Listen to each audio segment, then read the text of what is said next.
Thank you, Mr. Chairman Neugebauer. Thank you very much. I want to associate myself with some of my colleagues that have spoken earlier about the fact that we've almost made an implied guarantee of money market funds by the fact that the government stepped in.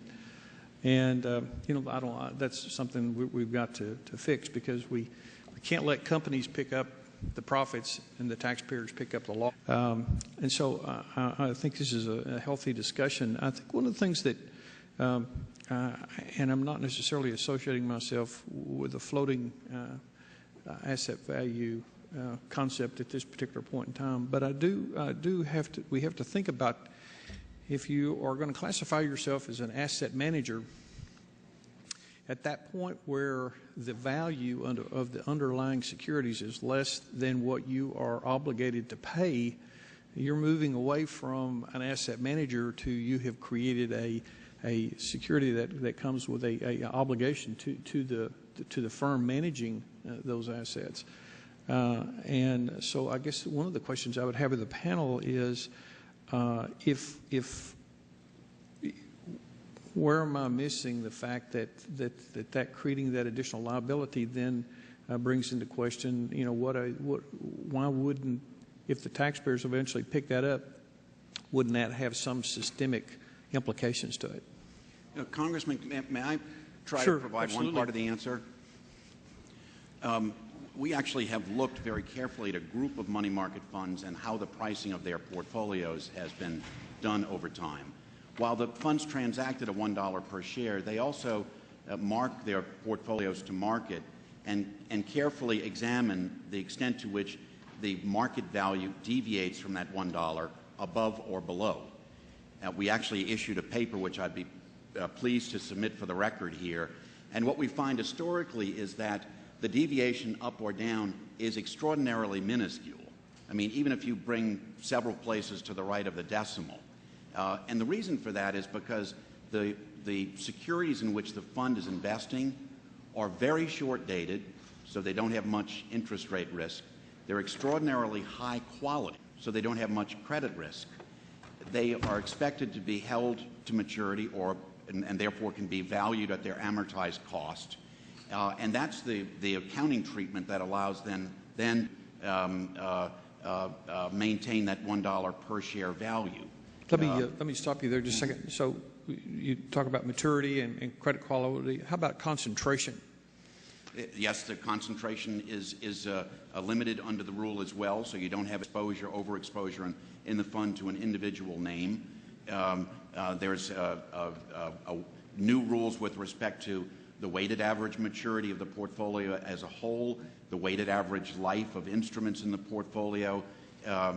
So the experience of the industry under Rule 2A7 over time has been, with the exception of glaring circumstances of the sort that the reserve fund found itself in, with the credit difficulties that Lehman Brothers presented, has been that the transacting at $1 really does represent, from a shareholder perspective, the value of his or her interest in the portfolio. And the degree of success that we've had is remarkable. There's actually been $1/3 of $1 quadrillion, and we don't think about quadrillions much even in the Congress, but $1/3 of $1 quadrillion that's gone in and out of money market funds over their history without the loss of any principal to the shareholder. Yeah, it shows you the level of success that these rules in the industry have had over 30 years. Yeah, we try not to use that word around here because we don't want the Congress to know that there's something after $1 trillion.